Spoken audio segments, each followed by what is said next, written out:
Board exam आ गए हैं, डर लग रहा है कि हम लोग पढ़ाई तो पूरे दिन करते हैं पर पूरे सब्जेक्ट एक दिन में कवर नहीं हो रहे हैं, तो रुक जाओ, अब स्क्रॉल करना बंद करो और यहीं पर 1 मिनट के लिए सुनना है कि पूनम मैम क्या कह रही है। ये 1 मिनट तुम्हारे जीवन को बदल देगा। ये जो मात्र तुम्हारे पास 20 दिन बचे हैं एग्जाम से पहले, उस 20 दिन में तुम पूरा का पूरा कॉन्सेप्ट भी पढ़ोगे, हर सब्जेक्ट को भी पढ़ोगे और सारे कॉन्सेप्ट भी तुम्हारे क्लियर होंगे। तो बच्चों, आज जो मैं आपको ये गाइड करने का जो सोचा है, वो बहुत सारे मेरे स्टूडेंट्स हैं जिन्होंने ये पूछा कि मैम हम पूरे सिलेबस कवर नहीं कर पा रहे हैं, हर सब्जेक्ट को हम नहीं पढ़ पा रहे हैं, तो क्या करें। तो बेटा कुछ भी नहीं करना है, पूनम मैम को बस आपको 1 मिनट देना है और 1 मिनट के बाद जो मैं स्टेप बताने वाली हूँ, ओनली 3 स्टेप्स, उनको फॉलो करके हर दिन आप पूरा सब्जेक्ट, हर सब्जेक्ट को पढ़ पाओगे। राइट, तो शुरू करते हैं। बहुत ही प्रॉपर, बहुत ही इंपॉर्टेंट जो है आपका सबसे पहला पॉइंट, जिसको हम देखना चाहेंगे कि क्या कहना चाहता है। सबसे पहला पॉइंट ये कहना चाहता है कि मैनेज योर टाइम। ऐसा होता है कि हम सुबह उठते हैं, उठ करके पूरा दिन पता नहीं कहाँ वेस्ट हो जाता है, वेस्ट ही कहूंगी मैं। आप सोच रहे होंगे कि मैम ऐसा शब्द क्यों यूज कर रही है, हम तो पूरे दिन पढ़ते हैं, सुबह से शाम तक हम तो पढ़ते ही हैं, फिर भी हमें मैम यूं क्यों कह रही है कि टाइम वेस्ट करते हैं। बिकॉज जिस समय का कोई प्रतिफल नहीं मिलता है, वो समय किसी भी काम का नहीं है, वो वेस्ट ऑफ टाइम होता है बच्चों। अगर आपने पूरे दिन में 2 घंटे पढ़े, लेकिन 2 घंटे में जो कुछ पढ़ा वो याद है, वो एग्जाम में आने वाला टॉपिक है, तो ही वो टाइम की वैल्यू को जस्टिफाई करता है। राइट, तो बच्चों टाइम को मैनेज करना बहुत जरूरी है। आप सुबह जब उठते हैं, कई बच्चे हैं जो सुबह 10 बजे उठ करके रात को 10 बजे सो जाते हैं, कोई दिक्कत नहीं है, दिन के 12 घंटे आपके हाथ में। आपने उन 12 घंटों को कैसे डिवाइड किया है, आपने कैसे उसको डिवाइड किया है, आपको कब उठना है, कब सोना है, कब बैठना है, कब पढ़ना है, कब खाना है, उसका कोई मैनेजमेंट नहीं है, कुछ भी मैनेजमेंट नहीं है। बस केवल और केवल हम लोग ये सोचते हैं कि हम उठ गए, अब हम किताब लेकर बैठ गए हैं और जितना हो रहा है हम पढ़ रहे हैं, बैठे रहते हैं हम, कोई एनवायरनमेंट नहीं देखते हैं, 4 लोग बातें कर रहे हैं, वहां जाके बैठ जाते हो। कैसे पढ़ोगे, कैसे याद करोगे, कैसे समझ आएगा कि क्या पढ़ना है, क्या एग्जाम में आना है, नहीं आएगा। इसके लिए आपको प्रॉपर एक माहौल, अपने रूम में चेयर और टेबल कुर्सी लेकर बैठना है, प्रॉपर तरीके से बैठ करके वो कीवर्ड्स को लिखना है जो जो आपको पढ़ाए जाते हैं। हर टॉपिक का गन शॉट भी आपको दिया गया है, उन गन शॉट को आप देखो, आपको इसी वीडियो के लिंक में उन सब का गन शॉट का लिंक भी दे दिया जाएगा, इसी वीडियो के नीचे डिस्क्रिप्शन में, वो देखो। वो केवल और केवल 10 मिनट के हैं, हर चैप्टर के बनाए हुए हैं, आप उनको पढ़ सकते हैं। आप 10-30 मिनट में केवल वही टॉपिक जो एग्जाम में आने। तो इससे क्या होगा, सुबह शाम तक जो आप पूरे दिन बैठे रहते हो, एक ही सब्जेक्ट को लेकर के बैठ जाते हो, तो वो पूरा दिन निकल जाता है और दूसरा सब्जेक्ट आप पढ़ ही नहीं पाते हो। फिर भी जब शाम को सोने के लिए जाते हो, रात को बेड पर, तो मन में यही रहता है कि कुछ पढ़ा ही नहीं है, एक ही सब्जेक्ट पढ़ा है, ये डर हमेशा खा रहा है। राइट, तो ऐसा बिल्कुल नहीं करना है। आपको सुबह शाम तक आपके पास 12 घंटे, उन 12 घंटे में आपका शेड्यूल फिक्स होना चाहिए कि मुझे 7 घंटे पढ़ने हैं, बाकी के 3 घंटे जो है उसमें मुझे कैसे भी करके नहाना भी है, खाना भी खाना है, और उसी 3 घंटे में मुझे अपने आप को फ्रेश भी रखना है। राइट, सेकंड आते हैं, उससे भी इंपॉर्टेंट बात है आपके पास, फिक्स एवरी सब्जेक्ट टाइम। मान लो जैसे मैंने कहा कि सुबह 10 बजे उठता है कई बच्चा और रात को 10 बजे सोने के लिए जाता है, कोई दिक्कत नहीं है, 12 घंटे तो फिर भी हाथ में है ना। उन 12 घंटे में 3 घंटे चलो निकाल भी दिए, तो भी आपके पास कितने घंटे बच जाते हैं भाई, कितने घंटे बच जाते हैं, आपके पास 9 घंटे बच जाते हैं। 9 घंटों में आप क्या कर रहे हो भाई, 3 घंटे आपने निकाले, 9 घंटे में अगर आप 2-2 घंटे हर सब्जेक्ट के देते हो तो भी कवर हो जाता है।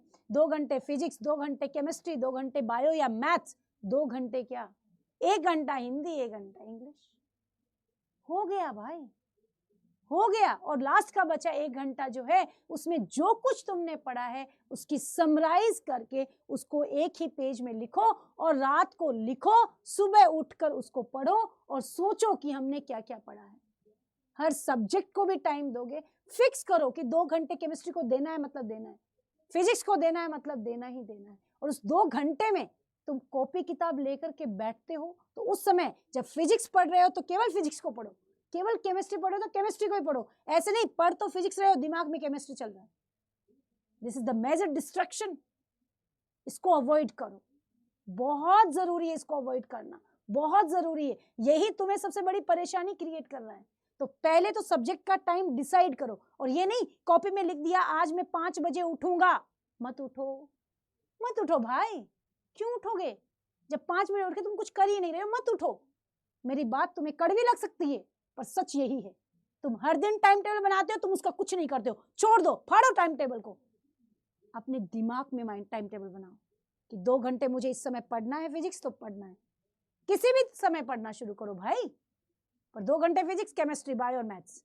और अब समय है कि टॉपिक वही पढ़ो जो एग्जाम को रिलेट करते हैं। और नहीं पता है तो हर दिन यूपी बोर्ड पे आप लोगों को हर दिन हर सब्जेक्ट का, हर चैप्टर का वन शॉट कराया जा रहा है। अटेंड करो उन क्लासेस को, ताकि आपको हर टॉपिक समझ में आए। समझ आ रही है मेरी बात को?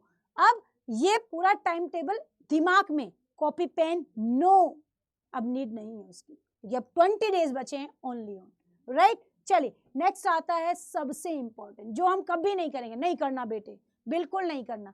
अरे मैम ऐसा क्यों बोल, सच कह रहे हैं बेटे, ये शब्द लाइफ में एग्जिस्ट ही नहीं करता। Consistency no. अगर ये कर लिया तो सारी जड़ें खत्म हो जाएंगी, सारी रोग जितने भी है ना, जितनी भी डिजीज तुम्हारे शरीर में, सब खत्म हो जाएगी अगर कंसिस्टेंसी आ गई, अगर डिसिप्लिन लाइफ में आ गया। पर है ही नहीं, डिसिप्लिन है ही नहीं लाइफ में। कहाँ है?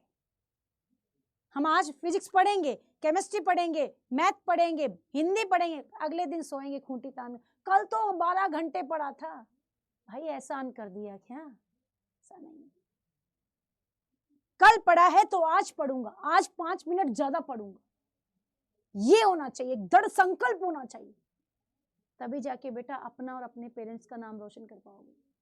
और लगता है ना जिस दिन भी कि मैं नहीं कर पाऊंगा, मेरे से नहीं होगा, अपने मम्मी पापा की फोटो को देख लेना कि यही वो लोग हैं, यही वो 2 लोग हैं जो तुम्हें तुमसे ज्यादा, अपने आप से ज्यादा बढ़ते हुए देखना चाहते हैं। और दुनिया में कोई शख्स नहीं है ना। और कभी भी लगे कि जीवन तो बड़ा संघर्ष है, इतनी मुश्किल है ये पढ़ाई, तो हमेशा सोच लो को जीवन को जीना इतना आसान नहीं होता। जीवन को जीना आसान बनाना पड़ता है, कुछ सब्र करके, कुछ बर्दाश्त करके, और बहुत कुछ नजरअंदाज करके, राइट। तो आपको चीजों को नजरअंदाज करना है, डिस्ट्रैक्शन को अवॉइड करना है, और कंसिस्टेंसी रखनी है हर दिन कि आज पढ़ा हूं 1 घंटा, आज पढ़ा हूं 7 घंटे, तो कल पढ़ूंगा 7 घंटे 5 मिनट, परसों 7 घंटे 10 मिनट। कैसे नहीं पढ़ाई होती है, कैसे नहीं 95 आता है, आएगा। बस ये 3 चीजें। ज्यादा रामायण नहीं गा रही हूं, ज्यादा कुछ नहीं बता रही हूं, 12-12 घंटे पढ़ो, नहीं पढ़ना है। कोई डिप्रेशन नहीं, कोई डिप्रेशन किसी का नहीं आता है। लोग कहते हैं कि हम डिप्रेशन में आ रहे हैं मैम। जब भी डिप्रेशन आए तो तुम सोचो उन लोगों का जो फुटपाथ पर बैठे हैं, जो बिस्किट को पानी में डुबो कर खा रहे हैं, उन बच्चों की तरफ देखो, तो तुम तो उनसे बहुत बेहतर हो। किस बात का डिप्रेशन? पढ़ाई करो, लाइफ को अच्छा बनाओ, तभी जाके आप हर गोल को अचीव कर पाओगे। तो ये बोर्ड का टाइम है, इसमें कोई डिस्ट्रैक्शन नहीं, कोई भी डिप्रेशन नहीं। तो कंसिस्टेंसी रखो, मोबाइल को साइड में रखो, गोली मारो उसको, और सारे डिस्ट्रैक्शन अवॉइड हो जाएंगे अपने आप। और केवल फोकस अपनी पढ़ाई पे, 12th बोर्ड एग्जाम पर, और इस बार आपको टॉप करना है। और अगर आपने 3 टिप्स को फॉलो किया, you are definitely crack the 12th board exam, top state level exam. Okay, तो मिलते हैं बच्चों इसी जोश और उत्साह के साथ नेक्स्ट गाइडेंस वीडियो के बोल। खुश रहिए, मस्त रहिए, पढ़ते रहिए। Bye bye, take care and thank you so much. Thank you.